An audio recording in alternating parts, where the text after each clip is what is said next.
Hello student, अब हम लोग आगे पढ़ते हैं। किन्हीं रीजन से मैं आपकी ऑनलाइन क्लास नहीं ले पाया, तो मैं आपको ये वीडियो बना के दे रहा हूँ। इसको पढ़िएगा, थोड़ा सा बहुत टफ टॉपिक नहीं है, बट इम्पोर्टेंट टॉपिक बहुत ही है। टॉपिक का नाम है कोगुलेशन ऑफ क्लॉडेड सॉल्यूशन। तो ये कोगुलेशन क्या होता है, सिंपल सा मैं समझा दूँ आपको कि अगर हम लोग किसी क्लॉडेड सॉल्यूशन में, देखिए क्लॉडेड सॉल्यूशन में क्या होता है, मैंने बताया था आपको कि कोलाइडल पार्टिकल्स के ऊपर कुछ चार्ज होता है, या पॉजिटिव या नेगेटिव। अब वो चार्ज क्या होते हैं बेटा, एक दूसरे को चूँकि सेम चार्ज है तो दे रिपेल इच अदर। तो रिपेल करने से क्या होता है कि पार्टिकल्स होते हैं वो काफ़ी दूर दूर रहते हैं, बिकॉज सेम चार्ज क्या करेगा, रिपेल करेगा, है ना। अब सेम चार्ज के रिपेल करने से क्या होता है बेटा कि ये पार्टिकल्स जो होते हैं ये सस्पेंड रहते हैं, मतलब टंगे रहते हैं सोल्यूशन के अंदर। और कोगुलेट का मतलब होता है कि इसमें हम कोई सूटेबल इलेक्ट्रोलाइट मिला दें अगर, तो जो कोलाइडल सॉल्यूशन जो सस्पेंडेड है, जो टहल रहा है, घूम रहा है सॉल्यूशन में पार्टिकल्स, वो उनके साथ सेटल डाउन हो जाते हैं। क्योंकि अगर मान लीजिए कोलाइडल पार्टिकल्स पे नेगेटिव चार्ज है और हमने इसमें मिला दिया इलेक्ट्रोलाइट। अब इलेक्ट्रोलाइट में क्या चार्ज होता है, पॉजिटिव भी होता है बेटा, नेगेटिव भी होता है। तो अगर कोलाइडल पार्टिकल्स के ऊपर नेगेटिव चार्ज है तो इलेक्ट्रोलाइट के पॉजिटिव चार्ज से मिलकर न्यूट्रल हो जाएंगे, और न्यूट्रल होकर क्या होंगे, वो नीचे सेटल डाउन होंगे, जैसे कि आप इस फिगर में देख सकते हो। आपको सिंपल सा एग्जांपल देता हूँ। ब्लड जानते हो आप लोग, जो ब्लड होता है बेटा वो एक तरह का कोलाइडल सॉल्यूशन होता है। और उस कोलाइडल सॉल्यूशन में क्या होता है, ब्लड में जब कभी आपने सुना होगा कि ब्लड क्लॉटिंग होती है, जब ब्लड बहुत बहता है तो उसके ऊपर हम लोग अगर कोई दवा लगा देते हैं बेटा, तो क्या होता है कि उसके ऊपर पपड़ी जमा हो जाती है ना। हम लोग कहते हैं पपड़ी जमा हो गई, तो क्लॉट बन जाता है। वो क्लॉट कैसे बनता है बेटा कि जो ब्लड होता है उसके ऊपर अगर हम लोग FeCl3 या और कोई दवाइयाँ होती हैं वो लगा देते हैं, तो क्या होता है, ब्लड कोगुलेट हो जाता है। कोगुलेट का मतलब वो जम जाता है, ठीक है। और वो एक जगह पे जम हो जाता है, ज़रूरी भी है बेटा।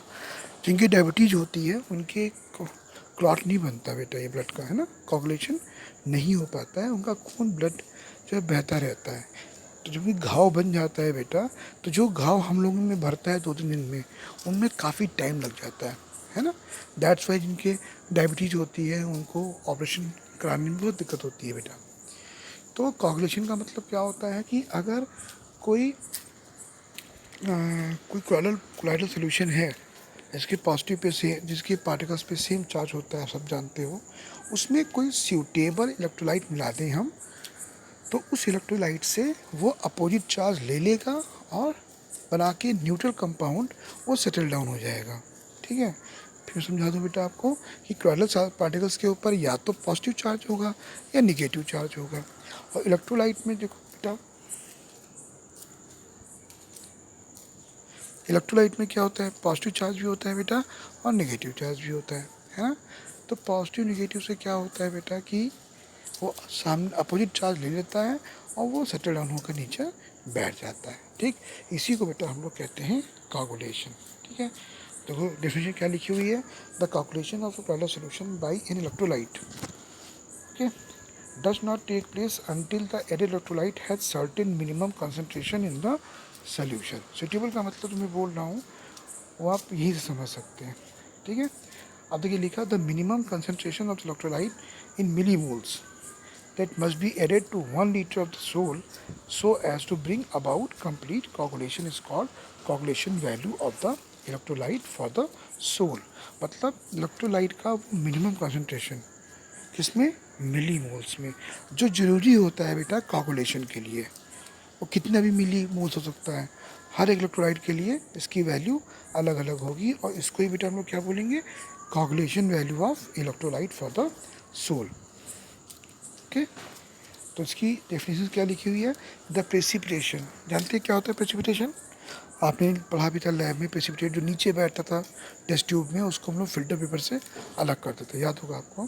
तो the precipitation of colloidal through induced aggregation, aggregation का मतलब होता है जुड़ाव होना, आपस में जुड़ना पार्टिकल्स का, by the addition of the some suitable electrolyte is called coagulation, ठीक है। ये बहुत ही इंपॉर्टेंट टॉपिक है बेटा। देखिए यहाँ पे फिगर दिया हुआ है कि यहाँ पे देखिए ये इम्प्योरिटीज़ हैं, मतलब कोलाइडल पार्टिकल्स के बारे में बताया गया है। इसमें हम लोगों ने कोगुलेंट, कोगुलेंट का मतलब यहाँ पे इलेक्ट्रोलाइट्स है वो जोड़ा गया।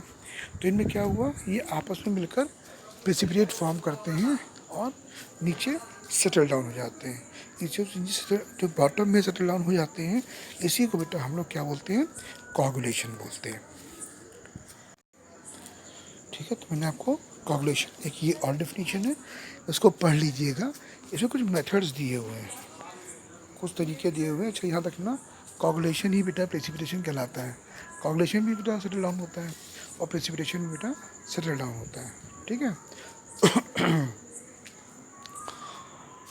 चलिए देखिए कुछ यहाँ पर दिए हुए हैं मेथड्स, वेज दिए हुए हैं। एक है एडिशन ऑफ इलेक्ट्रोलाइट, मैंने अभी बताया आपको कि इलेक्ट्रोलाइट मिलाएंगे तो अपोजिट चार्ज लेकर वो सेटल डाउन हो जाएगा। ठीक है, दूसरा इलेक्ट्रोफोरेसिस, याद होगा मैंने बताया था आपको कि जब चार्ज पता करते हैं हम लोग कोलॉइडल पार्टिकल्स पे क्या चार्ज है, तो हम लोग यू ट्यूब की वो यू ट्यूब शेल लेते हैं, याद होगा आपको। उसमें 2 इलेक्ट्रोड लगाते हैं, एक पॉजिटिव निगेटिव, तो जिन पे चार्ज अपोजिट होता है वो इलेक्ट्रोड के ऊपर जमा हो जाता है, सेटल डाउन हो जाता है, कोगुलेट हो जाता है बेटा। ठीक है, फिर 2 अपोजिटली चार्ज सोल्स, देखिए बात वही आ गई। अगर अपोजिटिवली चार्ज सोल्स लेंगे, 2 सोल्स का मतलब यहाँ पर कोलॉइडल सॉल्यूशन से ही है, तो अगर 2 अपोजिट चार्ज के सोल ले लेंगे तो बेटा वो भी आपस में मिलकर बनाएंगे न्यूट्रल और सेटल डाउन हो जाएंगे, तो ये भी क्या हो जाएगा आपका कोगुलेशन। और लास्ट है बॉइलिंग, सिंपल बॉइलिंग से भी हो सकता है, बट आपको इसी तरीके से ही इसको पढ़ना है।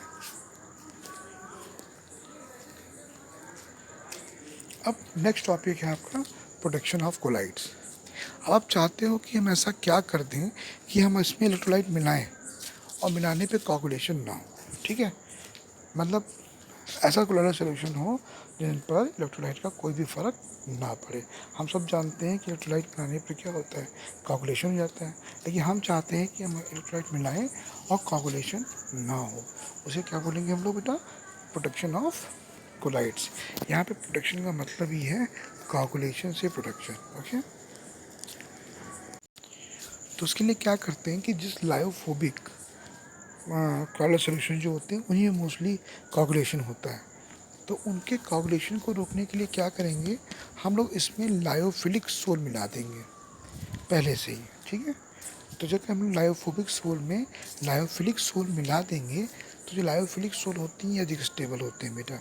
ठीक है, लायोफोबिक से, और क्या होंगे, ये लायोफोबिक के चारों तरफ एक प्रोटेक्टिव लेयर तैयार कर देंगे लायोफोबिक के अराउंड। कौन, लायोफिलिक, या ये कह सकते हैं लायोफिलिक जो होंगे वो लायोफोबिक के चारों तरफ आकर जम जाएंगे।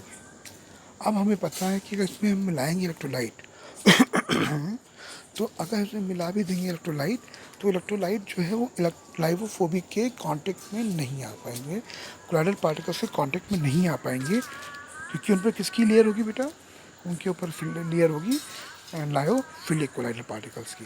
ठीक, और वो क्या करेंगे, इलेक्ट्रोलाइट्स को लायोफोबिक कोलाइड्स के कांटेक्ट में नहीं आने देंगे। अगर कांटेक्ट में नहीं आएंगे बेटा तो कोगुलेशन भी नहीं हो पाएगा। ओके, तो प्रोडक्शन कैसे करेंगे बेटा, ध्यान रखिएगा। किसी भी लायोफोबिक सोल को अगर हमें कोगुलेशन से बचाना है कि हम उसमें इलेक्ट्रोलाइट मिलाएं और उसका कोगुलेशन ना हो, तो क्या करेंगे बेटा, उसमें हम लोग पहले से ही सूटेबल लायोफिलिक सोल मिला देंगे। उस लायोफिलिक सोल मिलाने से क्या होगा, वो लायोफिलिक सोल जो होगी वो लायोफोबिक कोलॉइडल पार्टिकल्स के अराउंड एक प्रोटेक्टिव लेयर तैयार कर देगी। और ये प्रोटेक्टिव लेयर जो होगी, ये जो आपके इलेक्ट्रोलाइट्स के पार्टिकल्स होंगे उससे लायोफोबिक सोल को कांटेक्ट में नहीं आने देगी। और जब लायोफोबिक पार्टिकल्स कांटेक्ट में नहीं आएगी इलेक्ट्रोलाइट्स के, तो ऑब्वियस सी बात है बेटा, वो कोगुलेशन वहाँ पर नहीं हो पाएगा। ठीक है, तो इलेक्ट्रोफोबिक सोल्स को अगर कोगुलेशन से बचाना है तो हमको उनको पहले से ही लायोफिलिक सोल में घोल कर रखना पड़ेगा। ओके, ये देखिए इस फिगर में समझ सकते हैं कि लायोफिलिक जो पार्टिकल्स हैं उनको लायोफिलिक प्रोटेक्टिव पार्टिकल्स घेरे हुए हैं। इनको लिखते रहिएगा बेटा, इनके नोट्स तैयार करते रहिएगा, ये ज़रूर आपके आगे काम आएंगे नोट्स। ठीक है, मैं पढ़ा रहा हूँ, मुझसे पढ़िए, फिर बुक से भी पढ़िए और फिर अपने हिसाब से उनके नोट्स तैयार करिए बेटा। तो ये फिगर से आप समझ सकते हैं कि कैसे प्रोटेक्शन होता है। अब देखो बेटा, एक साइंटिस्ट थे, दो साइंटिस्ट थे, हार्डे और सूल्स। उनके नाम पे एक रूल रखा गया है, हार्डे सूल्स रूल। इन्होंने प्रोटेक्शन के बारे में ही बताया, इन्होंने कोगुलेशन के बारे में ही बताया। इन्होंने ये कहा कि किसी भी आयन के ऊपर जितनी वैलेंसी होगी, जितना चार्ज होगा, उसकी कोगुलेशन पावर उतनी ही ज़्यादा होगी। हम बात करते हैं एल्युमिनियम की। अब एल्युमिनियम के ऊपर चार्ज कितना होता है, Al3+, और सोडियम पे होता है Na+।